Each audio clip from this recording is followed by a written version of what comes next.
Bismillahirrahmanirrahim. يا أيها المدثر قم فأنذر وربك فكبر وثيابك فطهر.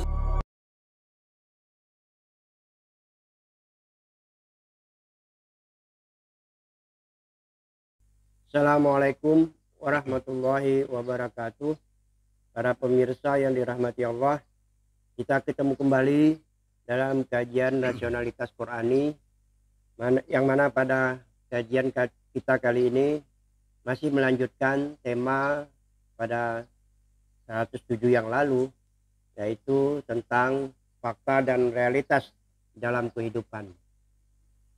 Sebagaimana pada tema 107 yang lalu dikatakan bahwa dunia matriks di mana kita tinggal ini adalah dunia tanda, dunia simbol, ayat atau fenomena. Sebagai dunia tanda, tentu ia berfungsi sebagai alat untuk menemukan realitas. Tapi telah dijelaskan pula bahwa penilaian fakta sebagai tanda bisa saja keliru sehingga tidak sesuai dengan realitas kebenaran yang sesungguhnya. Faktor-faktor apa saja yang menyebabkan hal ini terjadi dari perspektif rasionalitas Qur'ani, Pak Iswan? Makasih, Pak Jul. Assalamualaikum warahmatullahi wabarakatuh. Alhamdulillah, kita hari ini kita membicarakan lanjutan kemarin, Pak Jul, tentang fakta dan realitas. Nah, tadi ditanyakan bahwa kita kan sudah menetapkan siklus kesadaran makna dan siklus kesejarahan. Nah, ini udah kita buktikan juga untuk mencari sesuatu sehingga makna-makna yang kita temukan ini benar atau setidaknya berada dalam himpunan kebenaran lah, dalam menuju kebenaran gitu. Tapi ada kemungkinan juga gitu, ada kemungkinan dan banyak kita saksikan terutama saat-saat inilah banyak penarikan-penarikan, pemahaman, pengertian makna-makna yang ya mengalami fluktuasi lah, mengalami cacat-cacat. Nah, kalau tadi ditanyakan faktor-faktor apa saja yang menyebabkan hal itu terjadi, ya banyak faktor. Kita tahu faktor-faktor lingkungan, faktor sosial, segala budaya, ilmu pengetahuan yang kita miliki kan gitu, Pak Jul. Nah, tapi setidaknya ada dua faktor lah yang paling mendasar yang mungkin menyebabkan adanya fluktuasi di dalam kesadaran itu. Yang pertama, karena di dalam diri kita ini ada hasrat otonom, ada kehendak otonom yang sudah kita bahas di ruang kadim, di kadim kemarin, bahwa segala entitas itu pada dirinya sendiri itu punya otonomi, punya kehendak, punya insting, nah ini otonomi pada diri. Nah, ini yang kadang-kadang bisa mempengaruhi juga gitu. Nah, itu yang pertama. Terus yang kedua karena kita tidak, ini sering kita bicarakan ini, karena kita tidak memiliki alat verifikasi yang valid, yang kita gunakan untuk menentukan dengan menetapkan variabel-variabelnya, mekanismenya, tolok ukur. Nah, serta bagaimana cara kita menggunakan variabel-variabel itu untuk mencari kebenaran-kebenaran tentang apa yang sudah kita pikirkan, kita lakukan, ataupun nilai-nilai yang kita berikan gitu. Nah, kalau kita punya alat-alat validasi yang memadai, nah mungkin alat validasi inilah yang dapat kita jadikan ruang rujuk, ruang kesepakatan bersama untuk kita menentukan kebenaran bersama. Nah, ini yang belum kita miliki sampai hari ini gitu. Nah, jadi selain siklus verifikasi yang tadi kita katakan itu, nah fluktuasi juga bisa disebabkan pemberhentian apa? Yang kemarin kita memberhentikan siklus. Nah, ini juga untuk ini juga dapat menyebabkan terjadi fluktuasi atau penetapan sepihak tentang kebenaran. Nah, ini yang menyebabkan hal-hal ini terjadi. Jadi sebenarnya kalau untuk yang pertama tadi yang kita katakan alat verifikasi itu kan udah kita bahas di tema 1 dan tema 2 itu udah kita bahas apa saja alat-alat verifikasi kebenaran yang bisa kita gunakan. Ini kan ada Al-Quran dan hadis. Ya, kalau bicara Al-Quran dan hadis kan kita semua Fajrul bicara, ini berdasarkan Quran, ini berdasarkan, saya pun mungkin kawan-kawan para tokoh alim ulama pun ya ini semua yang kita sampaikan berdasarkan Al-Quran, ya itu sih memang benar gitu. Tapi kalau kita tanya, kita tanya apa kriterianya, apa tolok ukurnya, nah kan hal-hal apa saja yang perlu kita perhatikan, syarat-syarat apa saja yang perlu kita pertahankan. Nah ini kita tidak punya kesepakatan, tidak punya alat yang dapat kita gunakan bersama gitu. Misalnya saja ada satu benda, terus kita katakan ini adalah air murni gitu. Nah, kalau ini air murni, berarti kan verifikasinya harus ada nih. Minimal dia mengandung hidrogen dan oksigen, atau lebih dalam lagi verifikasinya, ya dia harus mengandung 2 atom hidrogen, 1 atom oksigen. Nah, kalau ini sudah dibuktikan ini, nah ini kan ada kesepakatan di antara kita gitu. Tapi kalau hanya kita melihat ada hidrogen berarti inilah air. Nah, ini bisa keliru. Kenapa? Karena ada unsur lain yang menentukan oksigen gitu. Nah, demikian juga di dalam kita memahami ayat-ayat Al-Qur'an. Nah, misalnya kita hanya dengan satu ayat kita menjustifikasi inilah kebenaran-kebenaran yang kita dapatkan berdasarkan Al-Qur'an, kan itu berdasarkan Al-Qur'an juga. Misalnya dulu kita pernah membahas ayat yang mengatakan innallaha khalaqakum wama ta'malun. Nah, ini kalau menggunakan satu ayat, banyak di antara kita menyatakan bahwa tidak ada satupun yang menggerakkan kita, apa yang kita buat itu dengan Allah lah seluruhnya yang berwenang, begitu kan. Nah, ditambah lagi dikuatkan dengan ayat lagi atau dengan hadis la tahrak zarra illa biiznillah. Nah, pemahaman itu, nah ini buktinya gitu. Nah, tapi tanpa melihat ayat-ayat lain lagi. Kenapa saya katakan tidak melihat ayat lain? Loh, bagaimana ayat lain yang mengatakan kamulah berusaha, kalau mau berubah kamu berubah sendiri. Kalau kamu mau pengen dunia ya silakan, akhirat silakan. Nah, ini yang saya maksudkan, perlunya alat-alat verifikasi yang kita tentukan gitu. Yang kita tentukan. Kalau enggak, kemungkinan apa yang kita pikirkan ini mengalami fluktuasi ya sangat berat gitu. Nah, oleh sebab itulah kita memerlukan tadi alat ini yang memuat kriteria teknis yang dapat dipakai bersama, atau syarat-syarat yang diajukan yang tak dapat kita sangkal lagi, yang tidak dapat kita sangkal lagi. Nah, inilah yang dapat kita yang kita gunakan secara bersama sebagaimana contoh-contoh yang tadi kita berikan. Bagaimana dengan alam? Bukankah alam dan segala fenomenanya dapat kita jadikan tanda untuk mencapai kebenaran? Nah, alam memang menurut kita udah bahas juga bahwa alam adalah tanda-tanda juga untuk mencari realitas-realitas kebenaran di dalam kita berpikir, bertindak dan menilai tentang sesuatu gitu. Tapi pada alam juga kita memerlukan verifikasi teknis untuk menghindari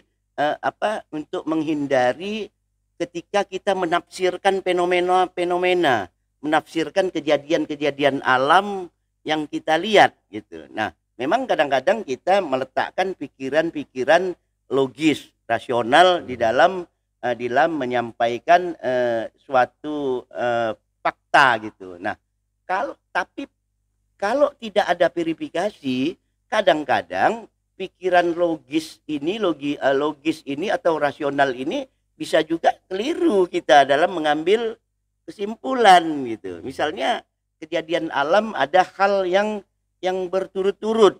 Nah, kalau yang di dalam statistik kita misalnya kita mengadakan contoh lah, misalnya kita mengadakan penelitian apa yang terjadi pada subuh hari ketika matahari menjelang terbit matahari.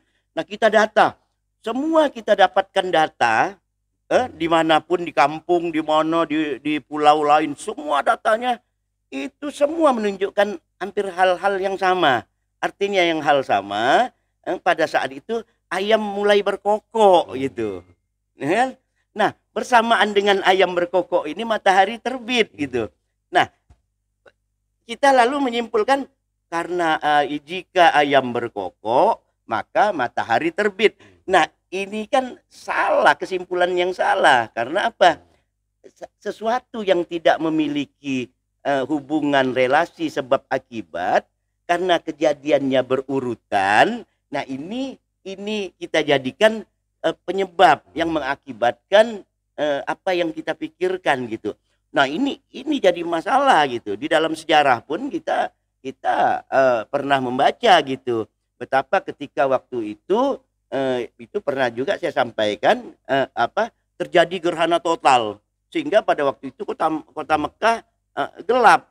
Nah, bersamaan dengan itu putra Rasulullah Shallallahu Alaihi Wasallam yang namanya Ibrahim pada waktu itu sedang angkat-angkat, kata kita itu sedang angkat-angkat bujangnya, umur 15-16 tahun itu meninggal. Heboh sahabat. Kenapa? Ada yang banyak berpikiran, coba lihat, karena kematian anak Rasulullah inilah alam menjadi gelap, alam menjadi berubah. Nah, ini pemahaman yang salah karena menafsirkan fenomena-fenomena, sehingga pada waktu itu Rasulullah malah sampai turun tangan mengumpulkan, berbicara di depan sahabat-sahabatnya bahwa gerhana itu hanyalah fenomena alam, hanya kejadian-kejadian alam yang tidak ada hubungannya dengan orang hidup, orang mati, itu tidak ada hubungannya gitu. Nah, tapi masyarakat sudah menganggap ada yang hubungan-hubungan sebab akibat gitu. Nah, ini yang menyebab ini yang kita perlunya kita mempunyai alat-alat verifikasi gitu. Bagaimana dengan pendapat dan pemikiran masa lalu yang saat ini telah menjadi kelompok-kelompok yang semakin eksklusif dan saling klaim atas kebenaran? Ya, kalau tadi Pak Jul katakan bagaimana pendapat tentang masa lalu, apapun yang namanya pendapat, apapun yang namanya pemikiran, ya, yang kita katakan yang berasal dari manusia, itu hanyalah sebuah pendapat, sebuah pikiran gitu. Kenapa? Karena bisa salah, bisa benar. Dia tidak bisa dijadikan alat verifikasi untuk kebenaran. Karena sudah kita jelaskan, kita buktikan kan bahwa kebenaran itu adanya di luar diri kita. Itu yang harus kita pegang bersama.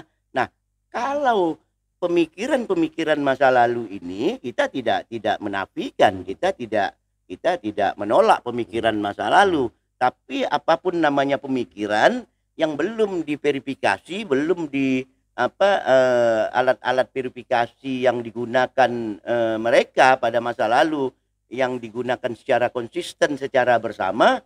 Nah, peluang-peluang kesalahan atau bisa salah bisa benar ini masih sangat sangat terbuka. Kenapa? Karena pikiran-pikiran ini yang tadi kita katakan, karena ada juga kehendak-kehendak hasrat otonom di dalam diri, ada karena lingkungan, ada di dalam dipengaruhi oleh kehidupan sosiokultural. Nah, ini sangat mempengaruhi. Nah, perlunya alat-alat verifikasi ini untuk kesepakatan kita. Misalnya kita ada 4 orang nih. 4 orang ada satu benda. Satu benda Pak Jul bilang, ini paling 1 kilo nih. Saya katakan, enggak Pak Jul, ini setengah kilo lah. Enggak, katanya. Yang lagi bilang lagi, Pak Ridho bilang lagi, enggak, ini paling tinggi lah setengah kilo, 7,5 on lah ini. Nah, Pak Supri mengatakan, oh, enggak, ini 1 kilo lebih. Enggak ada gitu. Nah, harusnya kita berempat tadi, oke, kalau gitu, apa yang kita untuk membuktikan supaya kita sama-sama benar? Nah, kita bawa timbangan. Nah, mungkin saja Pak Jul menggunakan timbangan tadi. Kita berempat ini misalnya menggunakan timbangan.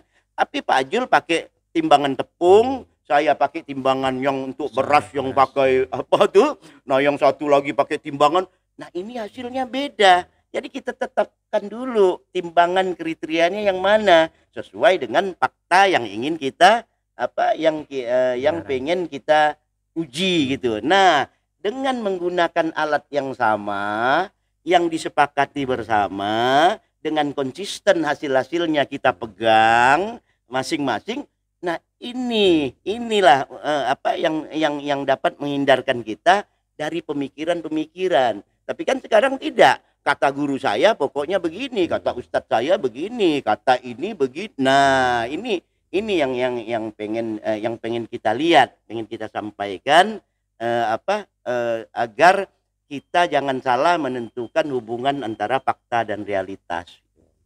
Bagaimana dengan pemahaman yang saling berbeda terhadap fenomena sosial, kehidupan beragama dan dunia tanda? Apakah ini juga termasuk kekeliruan memahami realitas? Nah, tadi kan sudah kita katakan tadi bahwa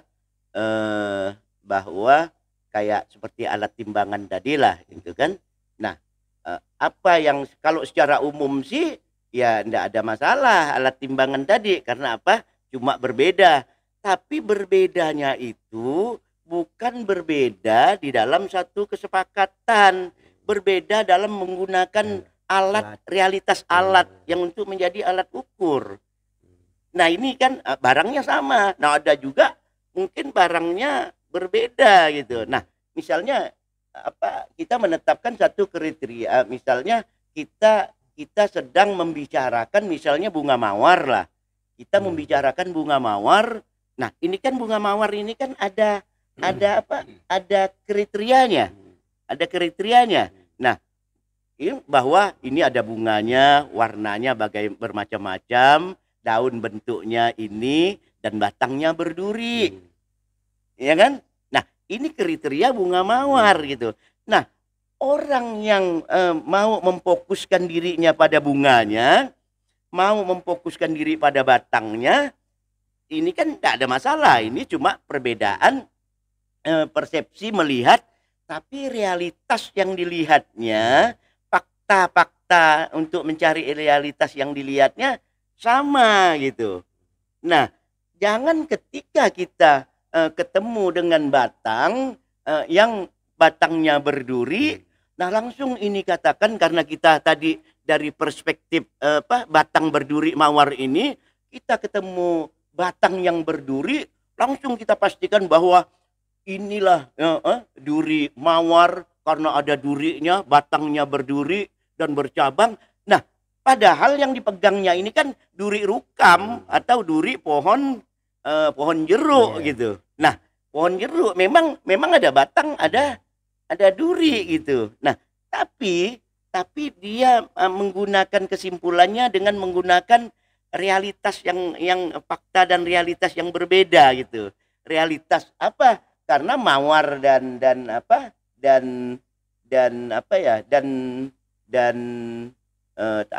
jeruk. Oh, ini dua realitas yang berbeda gitu. Nah, jadi kita harus bisa membedakan mana yang namanya pertentangan, mana yang namanya perbedaan. Nah, ini yang perlu dikaji. Di dalam pemikiran-pemikiran juga kemarin kita sampaikan misalnya kita lihat perbedaan-perbedaan ini, misalnya kita lihat juga dalam konteks misalnya filosofis atau teknis gitu. Nah misalnya manusia itu kan filosofisnya orang yang bermoral itu kan harus pakai baju sesuai dengan aturan-aturan pada kelompok agama atau kelompok masyarakat kultural, tapi pakai baju gitu. Nah ini filosofisnya gitu. Nah mau modelnya itu tidak ada masalah. Nah ini kan perbedaan, tapi semuanya pakai baju gitu. Nah ini tapi kalau perubahannya bukan di dalam filosofis, tapi di dalam sudah masalah perubahannya di dalam filosofis bukan teknis. Misalnya filosofisnya berubah bahwa manusia itu sebenarnya nggak perlu pakai baju, dia harus telanjang. Nah ini kan sudah meruntuhkan nilai-nilai filosofis tentang realitas-realitas yang sebenarnya. Nah inilah di dalam kehidupan banyak hal-hal yang perlu mungkin kita amati, kita kaji ulang, terutama untuk kita kaum awam ini, kaum muslimin ini mungkin selama ini tidak terpikirkan banyak perubahan-perubahan di dalam diri kita, di dalam masyarakat, di dalam lingkungan yang menyebabkan itu ada kekeliruan kita di dalam menilai fakta dan realitas. Kalau begitu, permasalahan yang paling mendasar dalam hidup dan kehidupan ini adalah bagaimana pemikiran, tindakan, dan penilaian kita mampu memahami fakta atau tanda dan realitas kebenaran di balik tanda-tanda tersebut. Ya kalau itu ya benar gitu. Banyak permasalahan-permasalahan seperti yang kita tadi membedakan pertentangan dan perbedaan dan pertentangan. Nah ini saja dari dulu ini belum selesai nih sampai hari ini. Nggak selesai. Malah mungkin kalau kita lihat di media-media sosial segala macam itu media sosial itu intensitasnya semakin tinggi. Nah ini satu permasalahan bagi kita, bagi umat gitu. Nah ditambah lagi sekarang muncul permasalahan baru gitu. Tentang apa? Tentang perubahan-perubahan terutama dari sisi kultural lah di dalam masyarakat gitu. Nah di era akhir milenium kedua itu perubahan-perubahannya semakin tajam. Nah apalagi memasuki di era awal milenium ketiga ini. Jadi pandangan dunia sekarang, world view, pandangan dunia sekarang mengalami sedang terjadi perubahan-perubahan yang mendasar, yang mengarah kepada yang tadi kita bicarakan, fluktuasi. Bahkan kalau di dalam agama, dalam pandangan Tuhan, di dalam God view, di dalam yang kita lakukan ini tidak terasa, ini sudah ada pergeseran nih, udah ada pergeseran dalam kita berpikir, dalam kita bertindak, di dalam hal kita melakukan penilaian. Apa sebab? Karena kemajuan ilmu pengetahuan, perkembangan sains dan teknologi, sehingga dulu hal yang tak pernah kita terpikirkan itu terjadi. Bahkan yang pernah kita pikirkan, bahkan kejadiannya melampaui yang kita, sehingga kita menjadi confused, menjadi bingung. Nah, sehingga di dalam masyarakat mungkin bisa saja terjadi chaos di dalam memahami fakta dan realitas ini. Nah ini dapat kita lihat nanti kita bicarakan mungkin, tapi ini saya pengen menggambarkan bahwa saat ini sedang terjadi perubahan-perubahan yang mendasar di dalam kehidupan, terutama di dalam kehidupan kaum beragama. Perubahan apa yang dimaksudkan, Pak Ivan? Nah perubahan-perubahan ya di segala bidang gitu. Nah tapi karena tadi saya katakan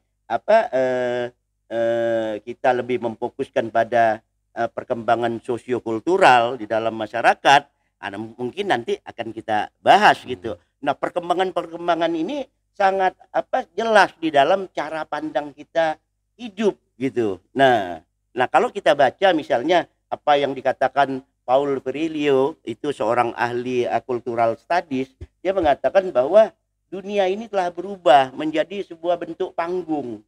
Artinya bentuk panggung, segala yang muncul di atas panggung itu hanya sesaat-sesaat saja dan bukan realitas-realitas gitu. Nah, sekarang kalau kita berbicara golf, kita bukan lagi melihat lapangan, tapi kita hanya melihat layar video game, layar main game. Sepanjang malam katanya apa? Main golf gitu. Nah, ini yang terjadi gitu. Nah, ketika kita berbicara tentang tentang stadion sepak bola gitu. Nah, kita bukan berbicara realitasnya, tapi kita sudah berbicara simulator bukan lagi stadion, tapi sudah simulasi olahraga. Nah, ini yang terjadi. Begitu juga dalam nilai-nilai yang kita anggap nilai makna saat kita hidup ini bergeser gitu.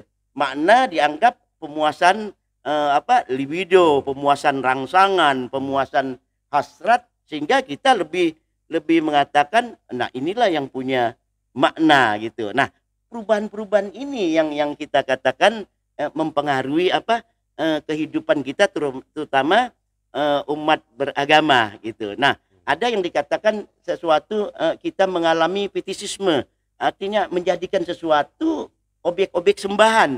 Nah, ini kan mempengaruhi cara hidup kita. Nah, inilah yang terjadi di dalam masyarakat kita. Dulu misalnya, dulu kamar tidur itu adalah sakral kan Pak Jul? Ya. Kita masuk kamar tidur orang tua saja perlu permisi. Ini yang diajarkan. Tapi sekarang itu sudah menjadi objek umum. Dia masuk di dalam televisi. Oh, inilah kamar tidur saya ini. Nah, ini semua menjadi satu kesatuan yang tidak dipisahkan gitu. Dulu kita berdoa, kita mencari ruang-ruang sepi di tempat-tempat suci. Sekarang doa bertebaran di WA, di YouTube, di mana-mana doa bertebaran. Nah, inilah yang saya maksudkan dengan perubahan-perubahan yang tanpa kita sadari, yang telah membuat cara pandang kita beragama karena pengaruh daripada perkembangan ilmu sains dan teknologi. Nah, ini mungkin harus kita bahas pada tema-tema selanjutnya. Sebab ini sangat apalagi ada HP sekarang nih kan. Kita dulu 10 orang duduk, tak ada satupun yang ngomong. Semua megang HP. Nah, ini namanya silent majority, mayoritas diam. Masyarakat mayoritas diam. Mereka ramai tapi tidak membicarakan apa-apa, tapi hanya berbicara tentang melalui apa yang dipengaruhi oleh ilmu sains dan teknologi. Nah, ini akan kita bahas mungkin lebih rinci di dalam tema-tema berikutnya. Itu mungkin yang dapat saya sampaikan tentang fakta realitas yang mempengaruhi kehidupan kita gitu. Terima kasih Pak Iswan. Para pemirsa yang dirahmati Allah, sebelum kita akhiri, saya akan menyampaikan hal-hal yang dapat kita simpulkan dari kajian kita kali ini, yaitu penyimpangan di dalam siklus kesadaran makna dapat disebabkan dua hal, yaitu pengaruh otonomi, saya ulangi, yaitu pengaruh otonomi diri dan tidak ada alat verifikasi untuk menentukan kriteria, tolak ukur, mekanisme, serta variabel yang dijadikan ruang rujuk bersama dan digunakan secara konsisten. Fluktuasi juga disebabkan faktor-faktor sosiokultural yang telah berhasil merubah cara pandang dunia tentang fakta dan realitas. Demikian kajian kita akhiri. Sampai ketemu pada kajian mendatang. Wassalamualaikum warahmatullahi wabarakatuh. Waalaikumsalam warahmatullahi wabarakatuh.